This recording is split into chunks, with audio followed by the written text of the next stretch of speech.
চলে আয়, just follow me.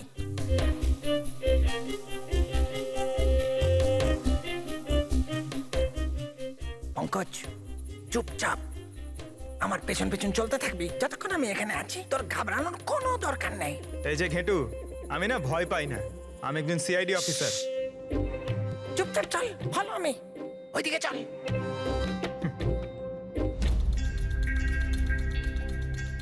চলে আয়, পঙ্কজ।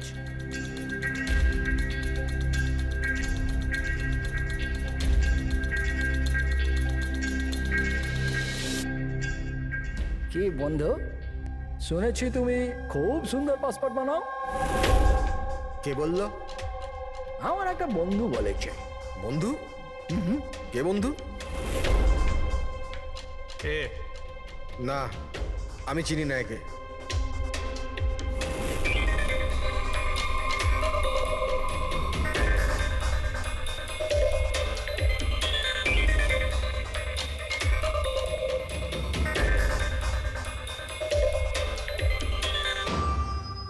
এ তোমার বন্ধু?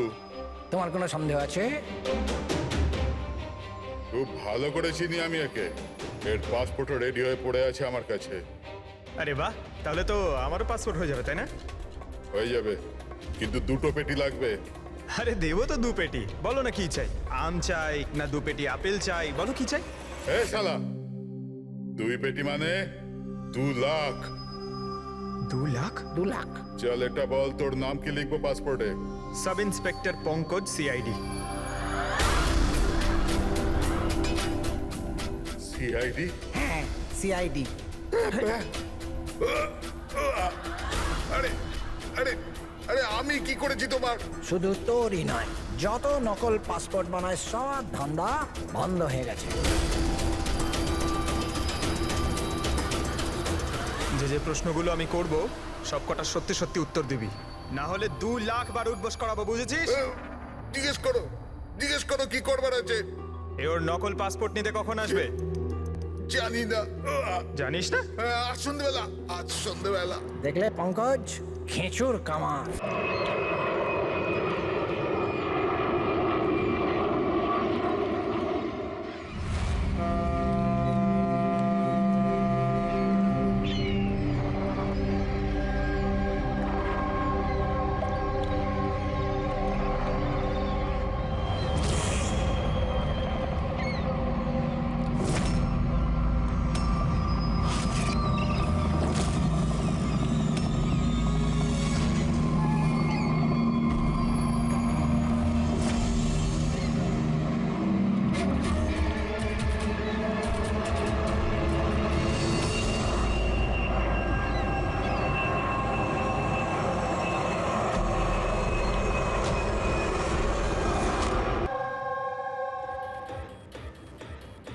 এগারোটা বেজে গেছে,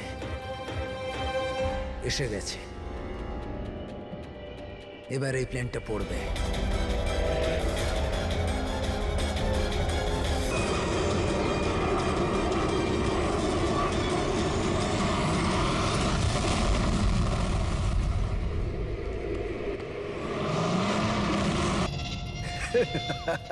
মজা দেখতাম।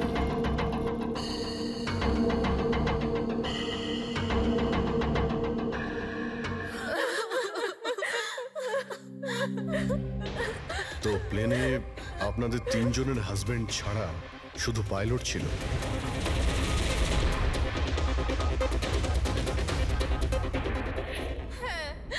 আর এখনো অবধি কোনো খবর পাননি আপনারা? দেখুন, অথরিটিকে পুরো জিজ্ঞাসাবাদ করেছি, আর ওরা বলেছে যে প্লেনে কোনো টেকনিক্যাল প্রবলেম ছিল না।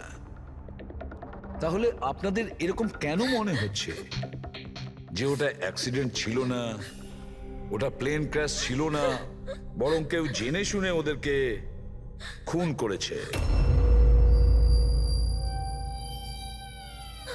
ওনাকে অনেক দিন ধরে কেউ ফোন করে হুমকি দিচ্ছিল।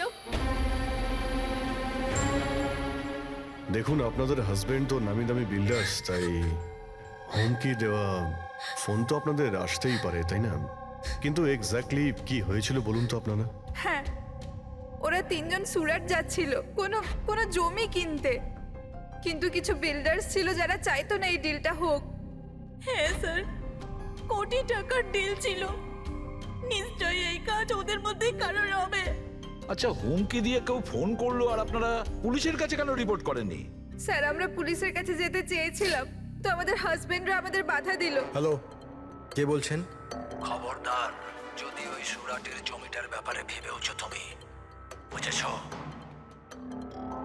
হুমকি দিচ্ছেন? হুমকি দিচ্ছেন আমাকে? হুমকি ভাবো তুমি। কাল সকাল 11টার সময় তোমার জীবনের শেষ নিঃশ্বাস নেবে তুমি। আপনার যা করার করে নিন, এই ডিল তো আমি করেই ছাড়বো। প্লেন ক্র্যাশও ঠিক 11টার সময় হয়েছিল স্যার। 11টা বেঁচে গেছে। এবার এই প্লেনটা পড়বে।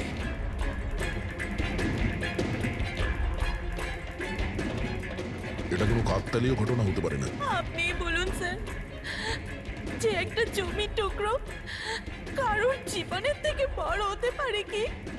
দেখুন, আমি আপনাদের প্রমিস করছি, যারা এই কাজটা করেছে তাদেরকে আমরা শাস্তি দিয়েই ছাড়ব।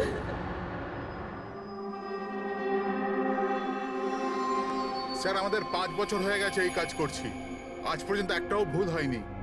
আমাদের কাজে ভুল হওয়ার কোনো সম্ভাবনাই নেই স্যার। যদি স্যার প্লেনে কোনো প্রবলেম থাকতো তাহলে আমরা ওটাকে উঠতে দিতাম না। তাহলে আপনাদের কথা অনুযায়ী প্লেনে কোনো প্রবলেম ছিল না? একদমই নয় স্যার। তাহলে প্লেনটা ক্র্যাশ হলো কি করে? হ্যাঁ, 4 জন মারা গিয়েছেন, কে দায়িত্ব নেবে তার? স্যার, আমি নিজেই খুব অবাক হয়েছি যে এটা ঘটলো কি করে।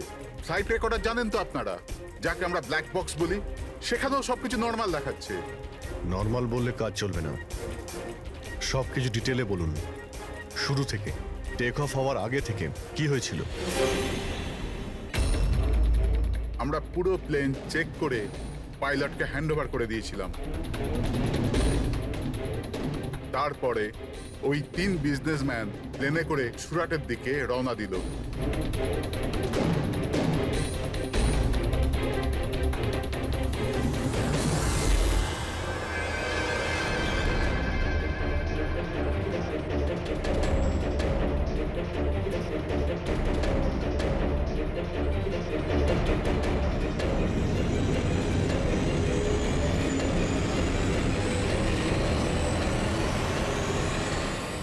স্যার, আমরা টেক অফের পারমিশন রেডিওর ফ্রিকোয়েন্সি থেকে পাই, মেন টাওয়ার থেকে। কাল আমাদের পুরো ইনফরমেশন পাওয়ার পরই আমরা টেক অফের প্রক্রিয়া শুরু করেছি। হ্যাঁ ফ্রেডি, কি? আচ্ছা, ওকে ওকে ওকে, হ্যাঁ ঠিক আছে, আমরা দেখছি। কি হয়েছে স্যার? মদনকে যে নাম্বার থেকে হুমকি দেওয়া ফোন করা হয়েছিল সেটা ক্র্যাশের দিন এখানেই ছিল, এই এয়ার স্ট্রিপেই। স্যার, ফোনটা যদি এখানেই থেকে থাকে তাহলে এটা ভিতরের কোনো লোকের কাজ। কি? হ্যাঁ, না স্যার, আমরা কাউকেই কোনোদিন হুমকি দিয়ে ফোন করিনি। তোমরা না করলে কি বাইরের কেউ এসে করে গেছে? এই তোমাদের সিকিউরিটি এয়ার স্ট্রিপের?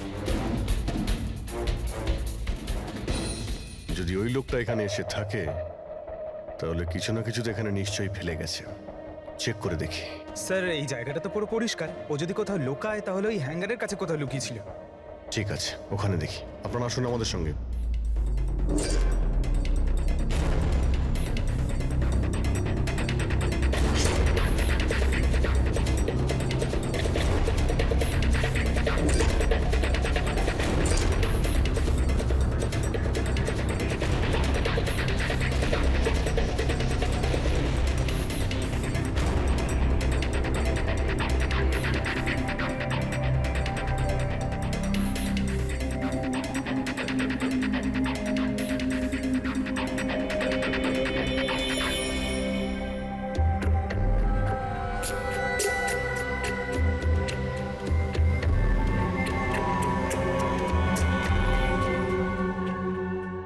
স্যার, স্যার একটা ভাঙা ফোন পেয়েছি।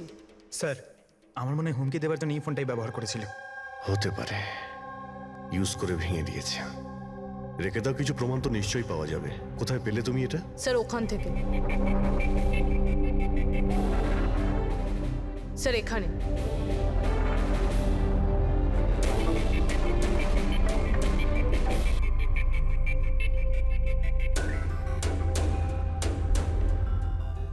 স্যার এই দেখুন এখানে কানের মতো কিছু একটা দেখা যাচ্ছে। হ্যাঁ, তুমি তো ঠিকই বলেছ। ফোনটাও এখানে পাওয়া গেল, আর এই চিহ্ন। এমনটা নয় তো যে ওই অপরাধী এখানে হেলান দিয়ে ফোনে কথা বলছিল, আর আমাদের জন্যে ও প্রমাণ রেখে গেছে এখানে। একটা কাজ করো, এর ছবি তুলে নাও। স্যার কানের চিহ্ন দিয়ে কিছু বোঝা যাবে? আরে কিছু না কিছু তো পাওয়া যাবে। ডক্টর সালুকাকে দেব, উনি শিওর কিছু করবেন।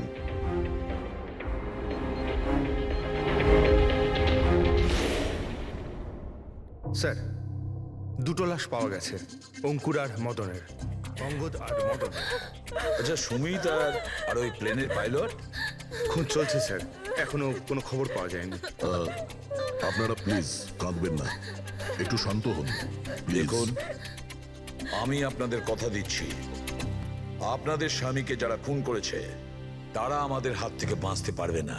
স্যার, হ্যাঁ, স্যার এই ফোনটা পেয়ে গেছি, যে ফোন থেকে হুমকি দেওয়া ফোনটা করা হয়েছিল। কিন্তু স্যার আমরা ওখানে পৌঁছানোর আগেই খুনি এই ফোনটা ভেঙে দিয়েছে, যাতে আমরা ওর অবধি পৌঁছতে না পারি। স্যার আমরা জানি এটা কে করেছে। চেনেন আপনারা কে কে খুন করেছে? রণদীপ আর শশী। রণদীপ আর শশী কারা? হ্যাঁ, স্যার এই দুজন বিল্ডার্স, এরা চাইতো না যে আমাদের তিনজনের স্বামী এই ডিলটা করুক। জানতাম, আমরা জানতাম যে এই ঘটনার পুরো দোষ আমাদের ঘাড়েই চাপানো হবে। আপনাদের পরিচয়? স্যার এরাই দুজন হলো সেই খুনি, রণদীপ আর শশী।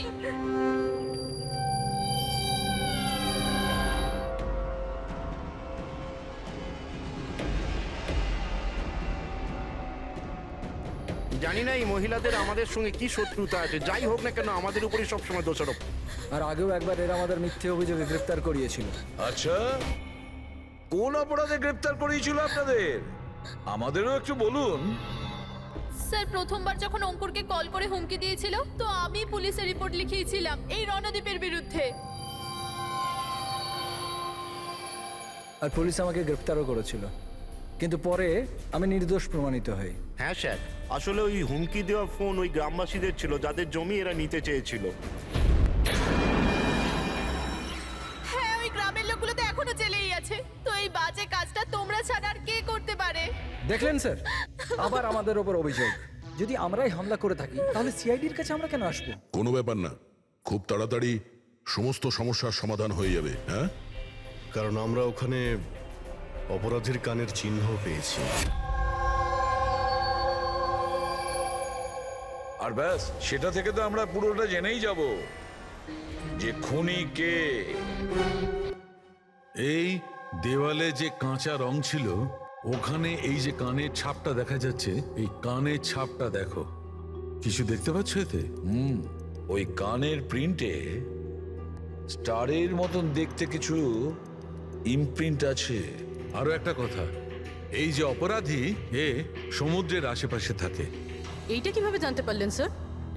আমি বলছি, এই ফোনটা, এই ফোনের যে ভাঙা অংশটা, এর ওপর আমি কিছু সমুদ্রের বালি আর মাছের কাঁটার টুকরো পেয়েছি। আচ্ছা আচ্ছা, তো যখন ওই লোকটা তার জুতো দিয়ে ফোনটা ভেঙেছিল, তখন ওই বালি আর ওই মাছের কাঁটা জুতো থেকে বের হয়ে ফোনের মধ্যে চলে আসে। জুতোয় বালি আর এই যে মাছের মাথা কাঁটা। খুলেছে। হতে পারে ওই লোকটা ফিশ মার্কেটের আশেপাশে থাকে। এখানে তো দুটো ফিশ মার্কেট আছে, একটা ভার্সোবা জেঠিতে আর একটা মার্ড আইল্যান্ডে। ব্যাস, তাহলে আমাদের কাজ হয়ে গেছে। এই দুটো ফিশ মার্কেটে গিয়ে খোঁজ নাও, আর দেখো এমন কেউ আছে যে কানের মধ্যে স্টারের শেপের ইয়াররিং পড়েছে।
ওই লোকটাকে আমি দেখতে পেয়েছি। Okay sir.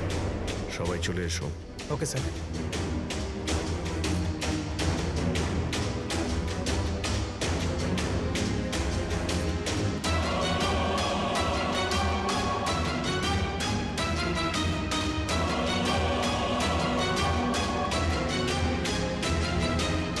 কারোর সঙ্গে মিটিং হওয়ার কথা।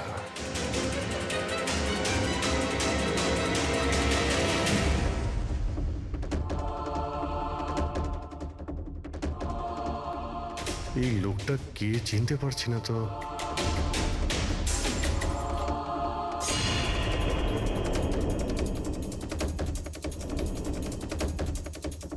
স্যার এটা তো সচিন। এয়ারপোর্ট অথরিটিজ মরে যাওয়া পাইলটদের লিস্টে এর ছবি দেখিয়েছিল। এই পাইলটটা সচিন, এই সচিন বেঁচে আছে? স্যার ও যদি প্লেন ক্র্যাশে মারা না যায় তাহলে এই এখানে লুকিয়ে কি করছে? তাই তো, সামনে আসছে না কেন? চলো গিয়ে জিজ্ঞাসা করি।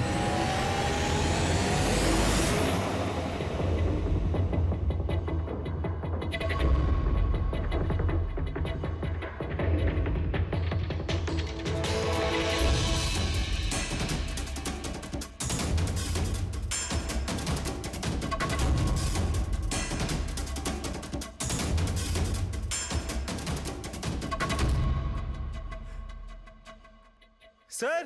হ্যাঁ,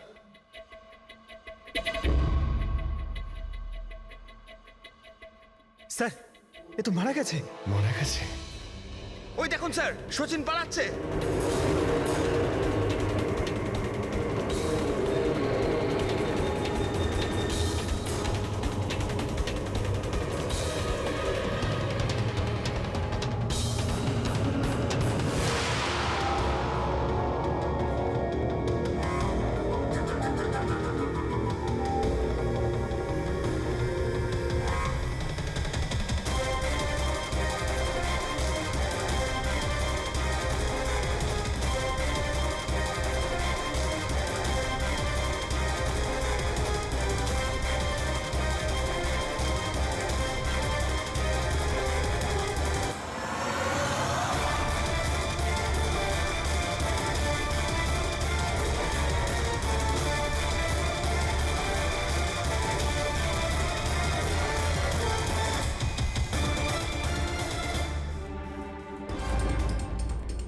স্যার ওই লোকটা মনে হয় এমন কিছু রহস্য জানতো যেটা সচিন চাইতো না আমরা জানতে পারি, আর হয়তো সেই জন্যই ওকে মেরে ফেললো।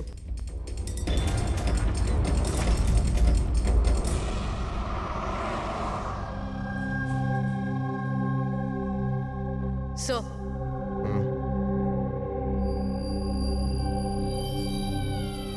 কি জিজ্ঞেস করতে চান আপনি আমাকে? আপনার হাজবেন্ড সচিনের ব্যাপারে। আপনি কি বলতে পারবেন ও কোথায় আছে? এটা কিরকম প্রশ্ন ইন্সপেক্টর? আপনারা তো জানেন কিছুদিন আগে একটা প্লেন ক্র্যাশে। আগে না, সচিন বেঁচে আছে। বেঁচে আছে? আগে হ্যাঁ। আর আপনি হয়তো এটা শুনে খুবই কষ্ট পাবেন যে ও একটা খুন করে পালিয়েছে। এমনিতে তোমার স্বামী সচিন কত টাকা পেয়েছিল এই ষড়যন্ত্রে যুক্ত হয়ে? টাকা? টাকা পাইনি। টাকা যদি পেয়ে থাকতো তাহলে আমি কফি শপে কাজ করতাম না। আর এমনিতেও আমাদের রিলেশন ঠিক চলছিল না। আপনাদের মধ্যে বনিবনা হচ্ছিল না? কি বলতে চাইছেন, মানে জিজ্ঞেস করতে পারি কি প্রবলেম ছিল?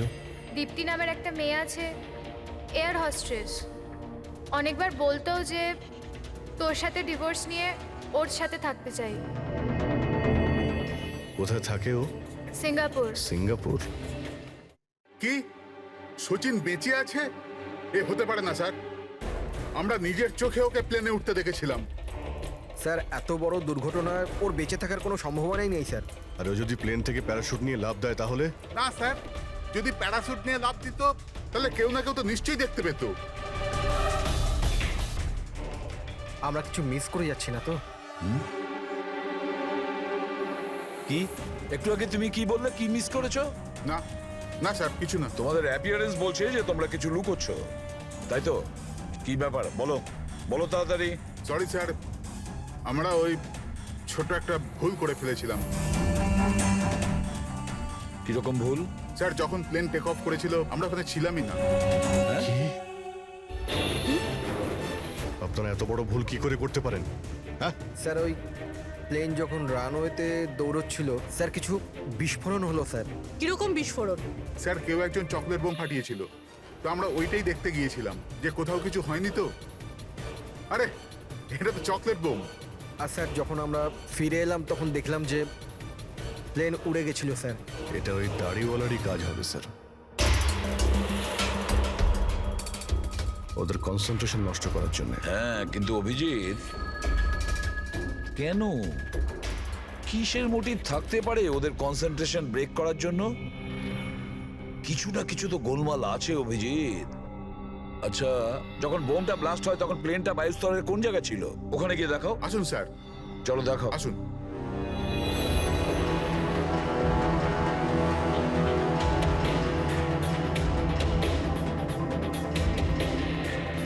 এক মিনিট অভিজিৎ, এ তো রক্ত, শুকিয়ে যাওয়া রক্ত। স্যার রক্তের রং দেখে মনে হচ্ছে খুব বেশি পুরনো নয়, আজ বা কালকেরই। এই রক্ত কার রক্ত? এটা এখানে এলো কি করে? জানি না স্যার। জানি না। সব প্রশ্নের একটাই উত্তর তোমাদের, জানি না। তাহলে জানোটা কি তোমরা? স্যার এয়ার স্ট্রিপের রক্ত মানে কিছু না কিছু হয়েছিল এখানে। এটা তো পরিষ্কার, কিন্তু কি হতে পারে? আর এই রক্ত, এটা কার রক্ত?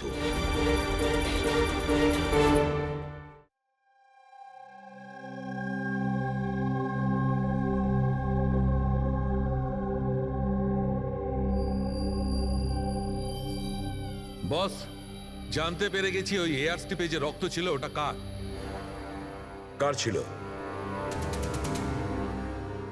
এর পাইলট সচিনের।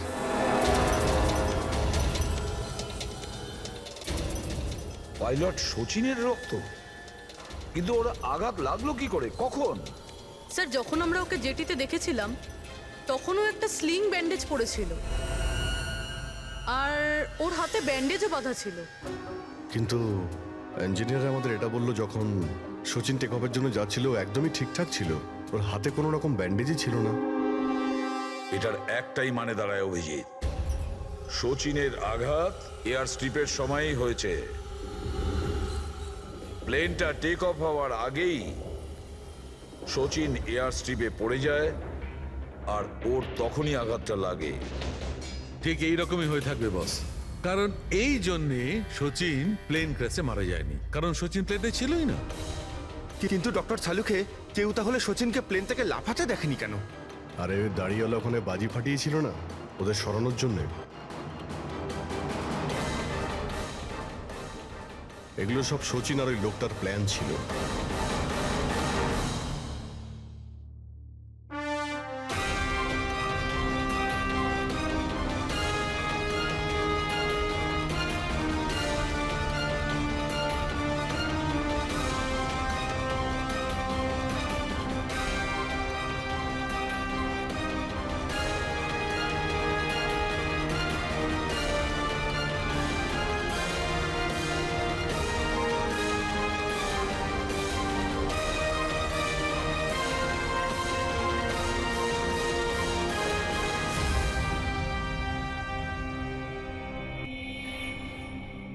Hello, okay, thank you. Sir, সচিনের ওই গার্লফ্রেন্ড দীপ্তি যে সিঙ্গাপুরে থাকে, ওর নাম্বার পেয়ে গেছি। সচিন কি হয়েছে ওর? ও ঠিক আছে তো? দীপ্তি, একটা কথা বলো, শেষবারের মতন সচিনের সঙ্গে তুমি কবে কথা বলেছিলে? 2 দিন আগে। 2 দিন আগে? কিন্তু সচিনের ওয়াইফ তো আমাদের বলেছে তোমাদের দুজনের সম্পর্ক ভেঙে গেছে। না, হয়তো ওর বউকে এটা বলেনি যে ও আমার সাথে মিট করতে সিঙ্গাপুরে আসছে। আচ্ছা, সচিনের কবে আসার কথা সিঙ্গাপুরে? 1 সপ্তাহ বাদে। ও,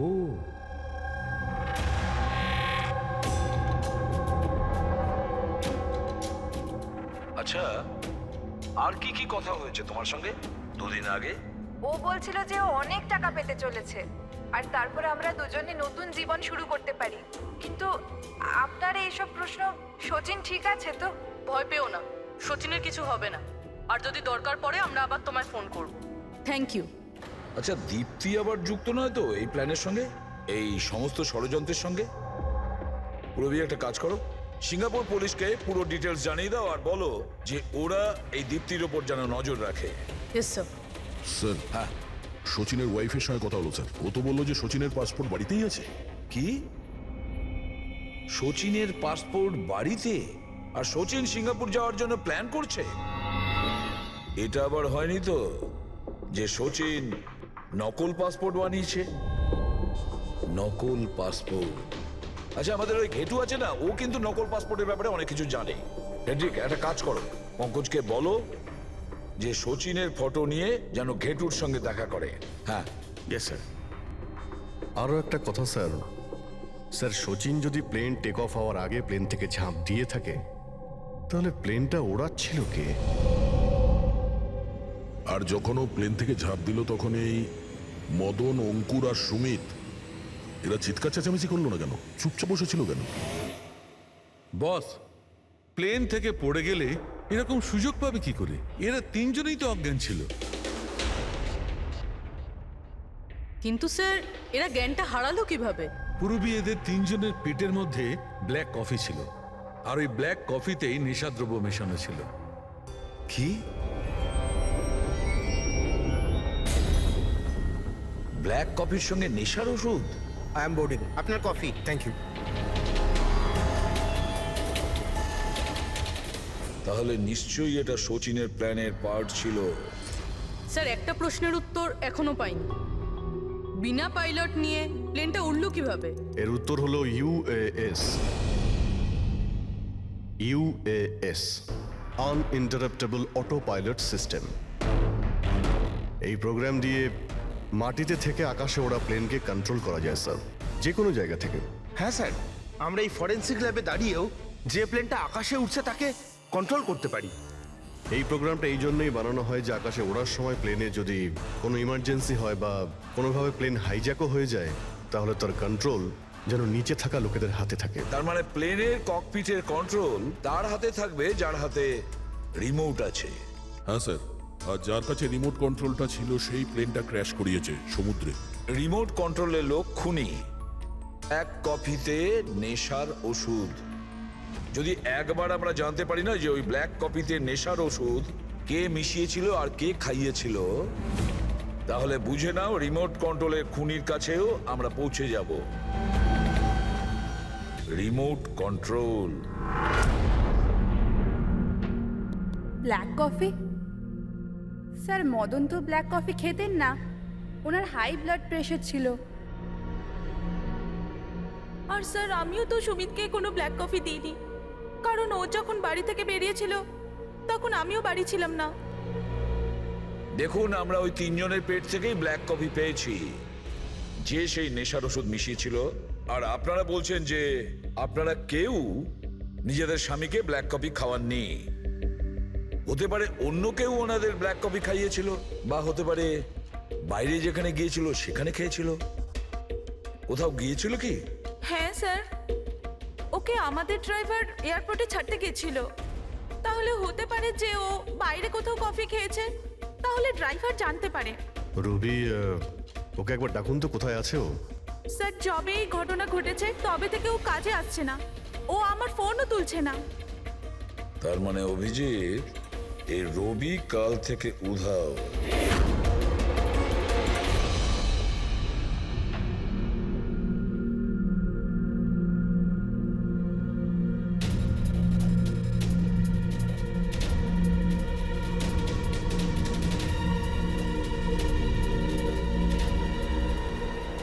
শ্রয়ান, প্লিজ একটু দেখি তো কি হয়েছে এখানে। দেখুন স্যার, এখানে খুব গন্ধ আসছে, আর এক্ষুনি পুলিশকে ফোন করেছিলাম কিন্তু এখনো কেউ আসেনি। আমরা সিআইডি থেকে।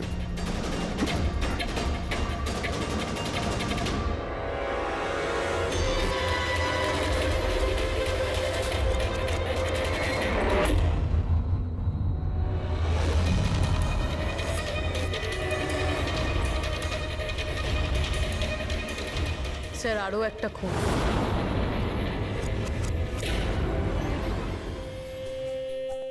চলে আয়, জাস্ট ফলো মি।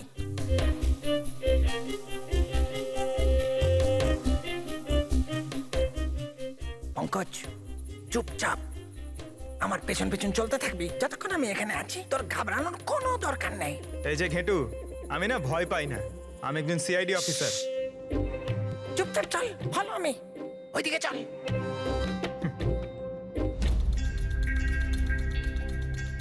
চলে আয়, পঙ্কজ।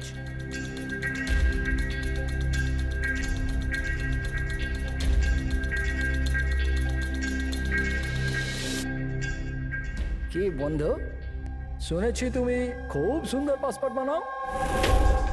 কে বললো? আমার একটা বন্ধু বলেছে। বন্ধু? কে বন্ধু? এ না, আমি চিনি না একে।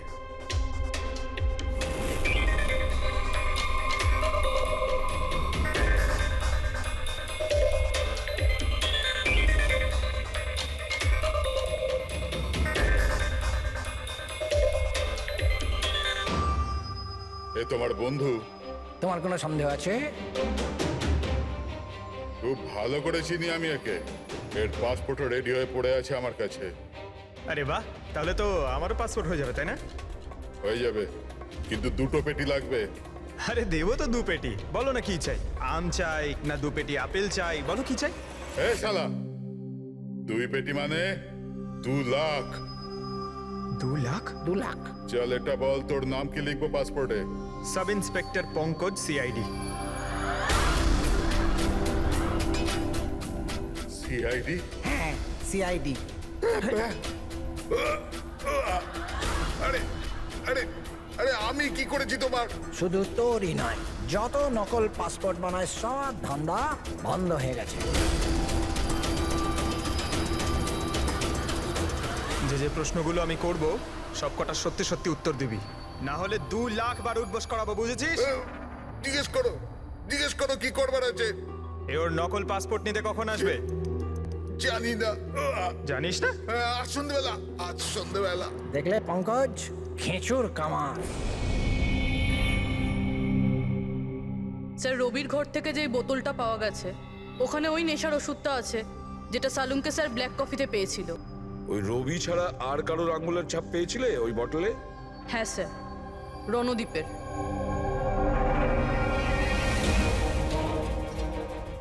রণদীপ, এই রণদীপ বিউরোতে এসে চেঁচিয়ে চেঁচিয়ে নিজেকে নির্দোষ প্রমাণিত করতে চাইছিল না? প্রথমে রবিকে ব্যবহার করে খুন করানোর জন্য, তারপর রবিকেই মেরে ফেলে। স্যার, আমি রণদীপকে অনেকবার ফোনে ট্রাই করেছি, কিন্তু ওর ফোন বন্ধ আসছে। একবার এই সুচিরকে যদি আমরা পাই না, ওই আমাদের পৌঁছে দেবে রণদীপের কাছে। সন্ধেবেলাই তো ও আসছে নিজের নকল পাসপোর্ট নেওয়ার জন্য।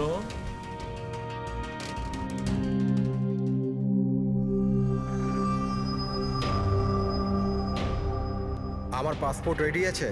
হ্যাঁ, তুমি এক কাজ করো, তোমার পাসপোর্ট ওর থেকে নিয়ে নাও, ওর কাছে আছে।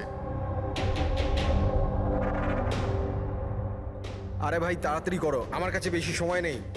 সত্যি বলেছিস তুই, তোর কাছে তো একদম সময় নেই। বাস এইটা, এই ফটোটা চিপকে দি। এটা কি ধরনের মজা? মজা নয়, এটা সিআইডির উপহার। সিআইডি? বল, ওই প্লেন ক্র্যাশটা কি করে করেছিলি তুই?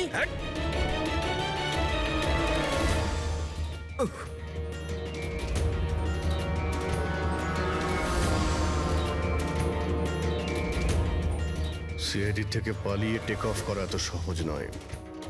এমার্জেন্সি ল্যান্ডিং করতে হয় অপরাধীদের। টাকার লোভে আমি অন্ধ হয়ে গিয়েছিলাম। এই কাজের জন্য আমায় 50 লাখ টাকা দেওয়া হয়েছিল,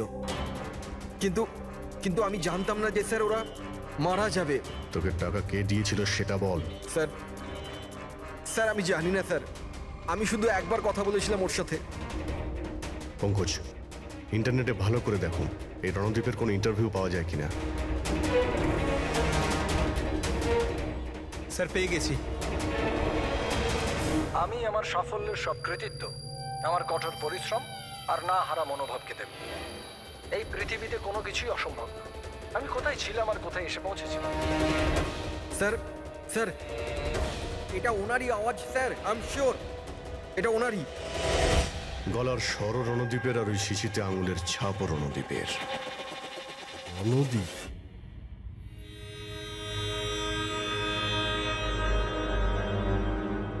স্যার সামনে গিয়ে রাইটে।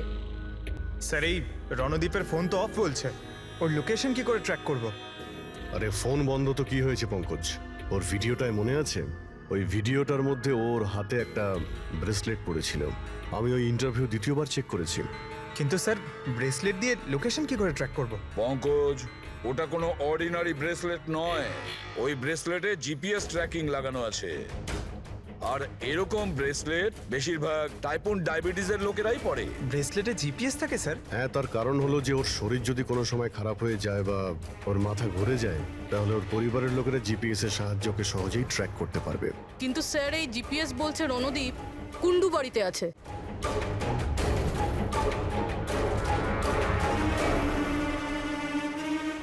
স্যার এখানেই কোথাও হবে, এইখানেই।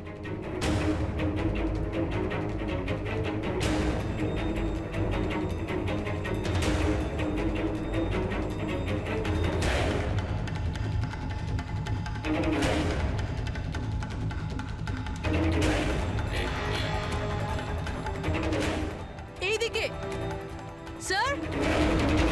হ্যাঁ স্যার এখানেই কোথাও হবে। ওর হার্ট রেট ক্রমশ কমে আসছে। হার্ট রেট ক্রমশ কমে যাচ্ছে? এদিকেই ও কোথাও আছে। দাঁড়া দাঁড়া, এই মাটিটা অন্যরকম মনে হচ্ছে কেন? এই মাটির নিচে আবার নেই তো? হতে পারে।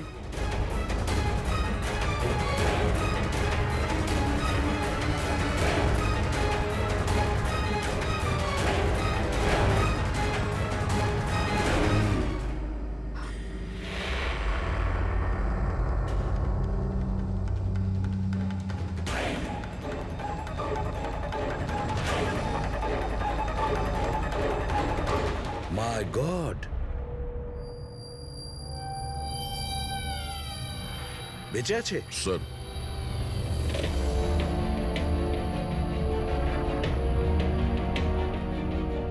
স্যার আমরা তো ভেবেছিলাম যে এই লোকটাই খুনি, কিন্তু এখন দেখছি ওই তো মারা যাচ্ছিল।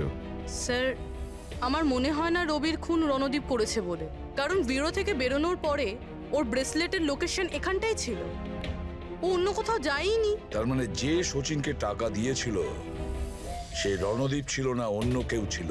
কিন্তু স্যার ভয়েস তো ওরই ছিল, গলার আওয়াজ তো ওরই ছিল। পুরবি আওয়াজ চেঞ্জ করে কথা বলা কোনো ব্যাপার না। আর আজকাল স্যার এমন এমন মোবাইলের অ্যাপ এসছে যার সাহায্যে যে কেউ যে কোনো আওয়াজে কথা বলতে পারে। কিন্তু কে কে সে যে রণদীপকে ফাঁসানোর চেষ্টা করেছিল?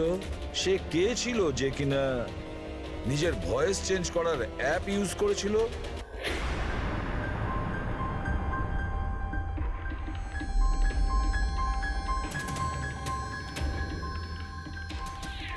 চিয়ার্স। হ্যাঁ, চিয়ার্স চিয়ার্স। আসুন আসুন আসুন। অভিনন্দন আপনাকে। অভিনন্দন? কিসের জন্য? ওই অ্যাপের জন্য। ওই অ্যাপ যেটা আপনাদের কোম্পানি বানিয়েছে, যেটা দিয়ে যে কোনো মানুষ তার নিজের ভয়েস চেঞ্জ করতে পারে। মানে? হ্যাঁ, একবার শুনবেন? তোমাকে তোমার অপরাধের জন্য এবার জেলে যেতে হবে। তোমার অপরাধের জন্য এবার জেলে যেতে হবে। এটা কি ধরনের মজা? এটা মজা নয়। এই ডিভাইস দিয়েই তুমি রণদীপকে ফাঁসানোর চেষ্টা করেছিলে, তাই না? পুরবি, অ্যারেস্ট করো একে। চলুন ম্যাডাম।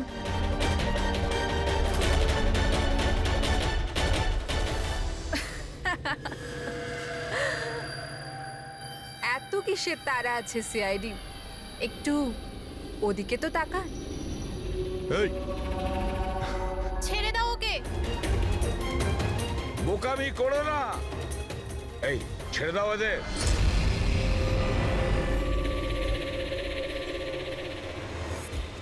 মাই গড, তাড়াতাড়ি ওঠো।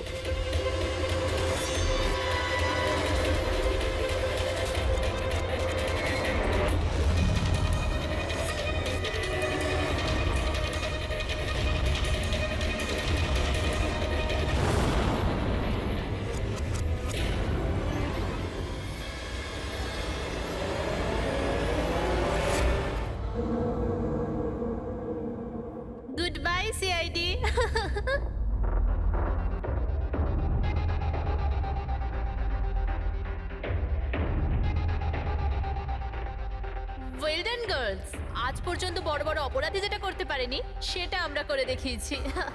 সিআইডি তো পাগল হয়ে গেছে মনে হয়। আরে ওসব তো ঠিক আছে, কিন্তু আমরা যাব কোথায়? অরিজিনাল প্ল্যান তো আমরা ভেস্তে ফেলেছি। ভেবে দেখি, কোনো না কোনো রাস্তা তো পেয়েই যাব।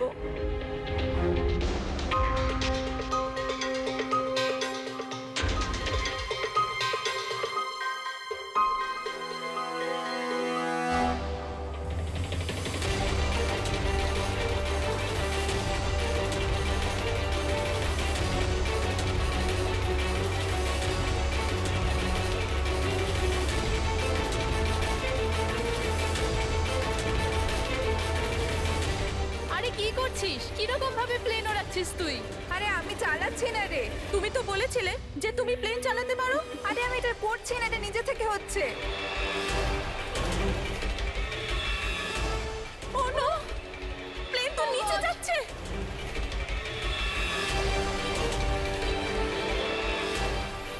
মনে হচ্ছে আমাদের ইউএস টেকনোলজি কেউ জানতে পেরে গেছে নাকি? কিন্তু কি করে?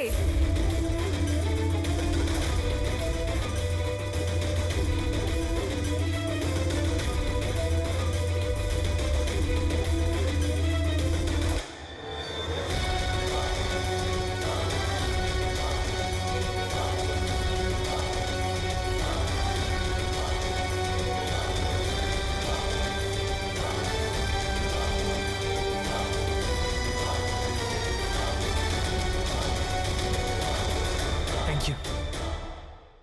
আসুন।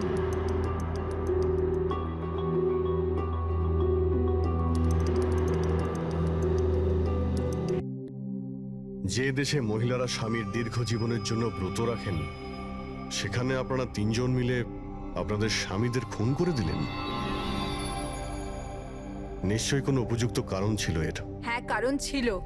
আমাদের হাজবেন্ডরাও ধোয়া তুলসী পাতা ছিল না। হ্যাঁ, লোকেদের কাছে তো এমন দেখাতো যে ওরা আমাদের খুব ভালোবাসে, কিন্তু বাড়িতে কিছু অন্য গল্প হতো। না আমরা কোনো ভালোবাসা পেলাম, আর না কোনো সম্মান। অঙ্কুর তো কতবার রিয়ার উপর হাতও তুলেছিল, হসপিটালেও ভর্তি হতে হয়েছিল ওকে। এই সব থেকে বিরক্ত হয়ে আমরা আমাদের স্বামীদের কল করে হুমকি দিচ্ছিলাম। আর ভাবলাম সুযোগ ভালো আছে, তাই আমরা ওদের মেরে ফেললাম।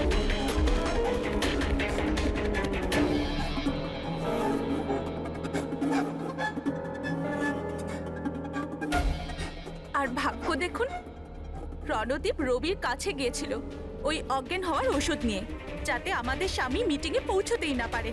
আর এই ব্যাপারটাও আমাদের কাজে লেগে গেল। তাহলে রবির সততার সুযোগ নিয়েছো তুমি। তারপরে তোমরা রণদীপকে মাটিতে পুঁতে দিয়েছিলেন, যাতে আমাদের মনে হয় ও অপরাধ করে পালিয়ে গেছে। খাঁচায় বন্দি পাখির মতো জীবন কাটানোর কোনো ইচ্ছে ছিল না। আমরা স্বাধীনভাবে শ্বাস নিতে চেয়েছিলাম। স্বাধীনভাবে শ্বাস নেওয়ার আরো কিছু পথ খোলা আছে ম্যাডাম। স্বামীকে খুন করা সব থেকে ভুল সিদ্ধান্ত। এটা ঠিক করতে যদি স্বামীর কাছ থেকে সরে যেতে, কিন্তু না, তোমরা তিনজন এমন রাস্তা বেছে নিয়েছো যে রাস্তা তোমাদের অন্ধকারে নিয়ে যাবে, আর সেটাও জেলের গড়াদের পেছনে।